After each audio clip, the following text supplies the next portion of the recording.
Hey Quilty crew, we're on stream 2 of day 2 at H&H America here in Chicago. We had our interview with Meg from So Simply Meg earlier today. I'm so excited from that. That was a lot of fun. I wanted to take a moment now that it's just you and me and kind of just hanging out, and I wanted to thank our sponsors for the creative booth.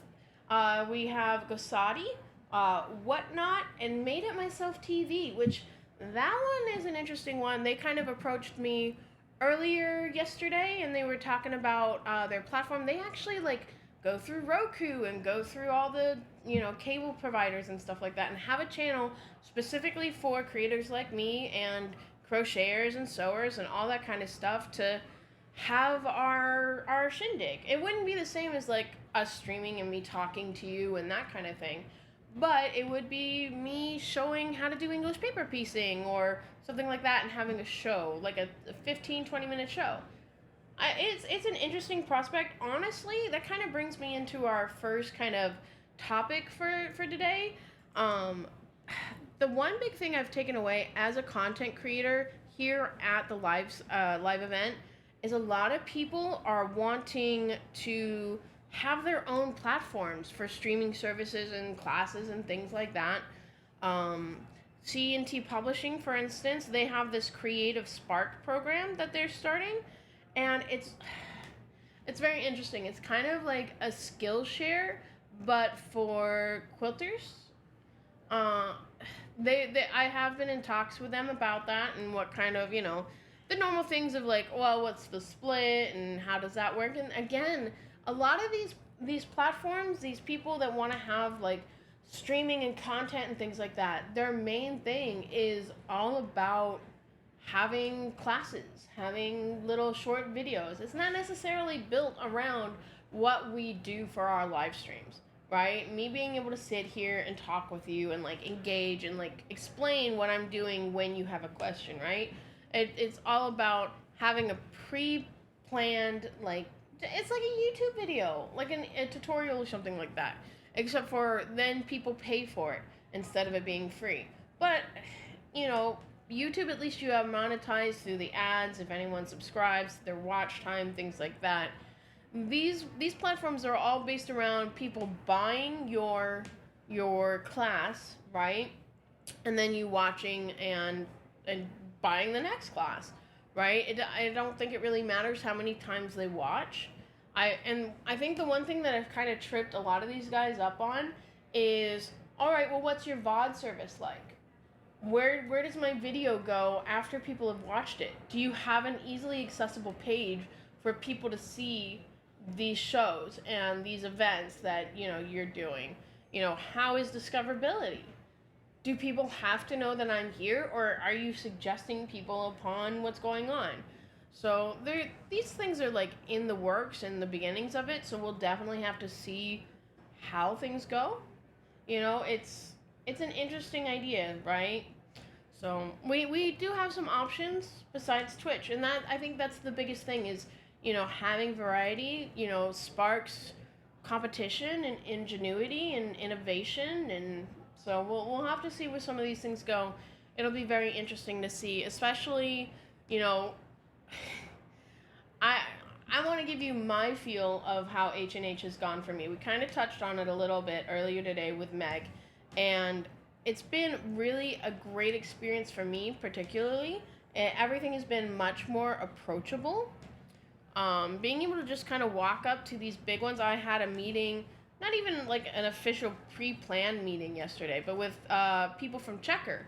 And for those who don't know, Checker is like one of the big distributors of patterns and rulers and all that kind of stuff in the industry. They're like the one of the big two, let's say, right? And I got some really good feedback, right? They were very impressed with the level of quality that my patterns are, and I don't have a very big portfolio right now because I only have 2 published patterns, though we are planning on more the rest of the week. But it's really nice to kind of get that feedback and know that I'm on the right track, right? We know that in the coming year, by the time we see them again next year, if we come back to H&H, which I would really like to, it's been a really good experience, and I'm hoping they'll keep the Creator Studio. it's been a really good experience, and knowing that I can come back next year with my stuff and know that, yeah, I'm on the right track, and maybe next year they'll be interested in actually distributing my patterns to places, you know. Also talked with Brewer and got some really good feedback. I actually need to swing by there again today. And that's the nice thing of it being a multi-day is, kind of putting out my feelers the first day and then kind of going around and kind of like talking again and kind of like reminding people that I'm there, right? Because I came with my business cards like most people do, and I made these lookbooks, and I don't have any more now. If I go to market, we'll definitely have to make more. You know what I mean? But it's been really good. It's been really nice to kind of get out there and network. And I'll tell you, man, I going to one of these, there is nothing like it. Being able to meet people in person and engage and kind of, it's one thing to send an email, right, to a fabric company or to somebody and be like, hey, this is who I am, this is what I do, right? You're not giving that first impression like you do at these events, right? I know it's expensive and it's not something everybody can do. Believe me, I know. But if you can make it work, it's something you really want to think about doing, right? If you're in the industry and you can do stuff like that, right? It's been really good. And like last night, I went to the Craft Industry Alliance dinner. It was really great. Met some really great people. And like I was saying with Meg earlier today, the fact that this is an umbrella of a convention, so we have threads and fibers and yarns and quilting and fabric and fashion and all that other stuff all under one roof. There's a lot more collaboration, a lot more kind of just saying what you're doing in your industry, what I'm doing in mine, and where they differ and where they're the same. In most cases, there's more similarities than differences, and that I think is really an important thing to remember. That we don't have to be this lonely little island, right? There's nothing wrong with working with other crafts, right? It's hard enough being somebody in the craft industry, right? Especially like for me, I like making art quilts. I know I talked about this, I talk about it all the time, but nowadays you're art adjacent, right? The art world really doesn't see you as art. And that kind of rubs me the wrong way. It's closed doors, and I'm all about including people and making things positive and inclusive, right? I think there needs to be more of that. I think there needs to be more talk about that. So, yeah.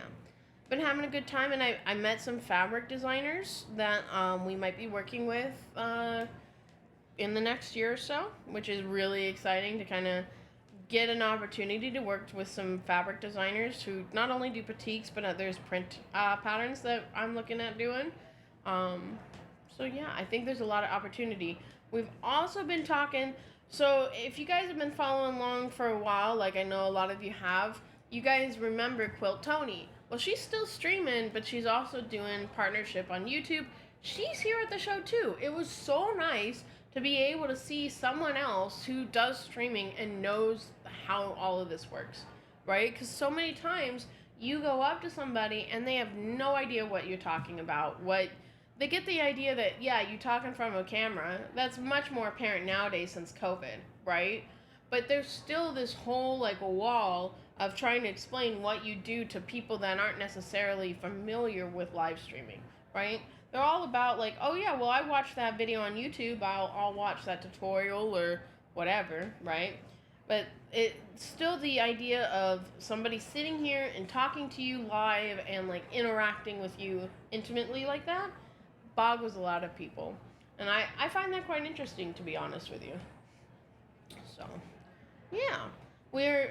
I know you guys are kind of just sitting and watching me sew, and I can't give you too many details on what I'm working on, but I've been doing a lot of hand sewing on this trip. You guys know how much I love doing it anyway, but like, holy crap on a cracker, we did a 13-hour drive from Denver up to Montana, and then a 24-hour drive that took us 37 hours from Montana over here to Chicago. So I had plenty of time to do a lot of hand sewing, and we're getting a lot done because this is Tipsy Tea. You guys have kind of been hearing this project going on. Let me grab one of my. So we're working with Tula Pink. This is her Deja Vu line for the Parisville. And you guys will remember we worked on this last year. It was going to be a Quilty Crew sew along. And I wasn't happy with the measurements and stuff, and I wasn't really doing much with Adobe yet. But I'm working with Adobe now, and we are able to get much more accurate angles. Everything fits together a lot easier, that kind of thing. And so yeah, we've got our Tipsy Hexies, and I'm so excited with this pattern. It is already so pretty. The first fabric pull I did was in a yellow and red line that had some blues and things like that. But this one I think is much more harmonious to who I am and what I love. And so I'll let you in on a little secret. So this is like the main unit here. We've got the 2-inch hexagon, and then we've got these 2-inch thirds. But then I've got these 3-inch hexagons. I don't have them here because they're going to be applique based, right? But they're going to be these big. It'll be this full line out here. That's how big they are. It'll be that 3-inch unit. And then we're going to have teapots and teacups and all that kind of thing. And then there's going to be this ginormous, like 10.5-inch hexagon unit that is going to be this big, like, tea party scene, right? With, like, a table and chairs and, like, little cakes and tea and all that kind of stuff. But that one's going to be, like, in the center kind of a thing. And it's going to be a faux, right? It's going to just have hexagon units going around the outside, which I think is really going to be a nice fun. I haven't really seen anything like that in English paper piecing or in quilt patterns in general. And I think that's kind of where I'm at as a designer. Finding my niche is hard, right? It's easy to just kind of make quilts and do whatever, but like honing in what you love and what you do, that can be so hard. It can be so hard. So yeah. How much time we got today, Luke? We got about 15 minutes left. About 15 minutes. Okay, good. We've kind of trying to stay within a certain time limit during these little streams, because we're sharing the booth with other creatives, other podcasters, other YouTubers. So trying to make sure that we kind of leave ourselves enough time in between setup and pull down has been really important. So, but it's also lent itself really nicely to making sure that we have good sized videos for YouTube. The one thing, like, you guys know, like, me having nails like this is, like, very different. I don't do it very often. So, trying to sew with them on has been a nightmare. It's been very interesting, I tell you what. So, I'll probably be soaking them in acetone when I get home. Probably before we get home, because if I have to drive and do all that sewing on the way home, trying to sew with these is gonna, like, probably drive me nuts. That might be what I'm doing tonight. I'm not sure yet. But yeah. So yeah, that's what I'm working on right now, is this Tipsy Tea project. I also have the commission quilt. You guys haven't seen that one in a while. I've been working on that one behind the scenes. But we're working on that one and kind of just trying to get that done and off of our plate, right? Because it's kind of been weighing me down. I'm very thankful that I had that commission to kind of get me through most of COVID and, pays the bills, you know what I mean? But at the same time, there's this obligation that I feel that, I'm taking too long, even though it is a hand-sewn project. It can be very daunting doing hand-sewn projects, because they always take more time than you think they are. Honestly, I think that's been my biggest flaw the last year, is overbooking myself, thinking that, oh yeah, I can do this and this, and it's only going to take me this long. It's like, why in the world do I do that to myself, right? I feel like I'm a glutton for punishment at this point. What do you think? You nod your head. So Oshemi came with me on this trip, thankfully. So he's been running the AV stuff in the background, doing the switches that you guys have been seeing during the streams when we have interviews and things like that. I saw that. See, this is what I have to deal with all week. This is what I deal with. But I am very thankful that he came out, because it's an easy setup, I will say. If you're a content creator and you're thinking about doing an event like this, definitely something I would think about, having someone here to help with the switchboard and just kind of who knows like the back end of technology. Because it's been really interesting. Honestly, this is like the first time I've like streamed outside of my studio, so I don't have my OBS set up, so I can't run my alerts. I can't do the same things, right? Um, Honestly, this is the first time I've been able to have chat up to even see you guys, right? And I do see the alerts. I want to thank everybody who's been following the channel. I really appreciate it. I thank you to the subs. I've seen you guys. I've gotten my alerts. I appreciate you immensely, especially subbing during this time. It's really encouraging and really makes me feel good. It does my heart good, let's say it that way. So I really appreciate it. What else do I want to talk about, Osh? I feel like I'm forgetting so much. It has been a jam-packed day, 2 days already, and we still have a day and a half to go at this point. We are going to be wrapping up earlier. We were going to be here until Saturday, but we're going to be leaving Friday to give ourselves enough time getting home. Because we miss our little uns. We miss them, huh? You keep getting pictures from his parents of the little one and like what he's doing and little pictures, and it's been really sweet and cute, and it's like, aww. What can you take away from this being a non-quilter? Like, what have you enjoyed seeing as an outsider looking in? Because you're used to conventions. You used to work union conventions for like 12 years, right? I honestly have not been paying a whole lot of attention. I help you run this, and then I have to go back to the room to work because I'm still technically working. Well, technically, remotely for my job, but yeah. But I haven't. You did walk the floor with me yesterday, and you walked this morning. You found like something interesting that you liked, right? What was it you found? Next to one of the booths you were chatting at, I found a company that does camera mounts and stuff, and it was this whole little kit that would work perfectly for just a random setup and demo. It comes with a tablet mount, a camera mount, fully adjustable arm unit, and ring light clip that clips onto your camera or your phone or whatever you're using. Well, that would be pretty interesting. I mean, we've got 5 cameras at the studio. It'd be something to look into. Maybe we can go back after streaming and kind of check it out a little bit.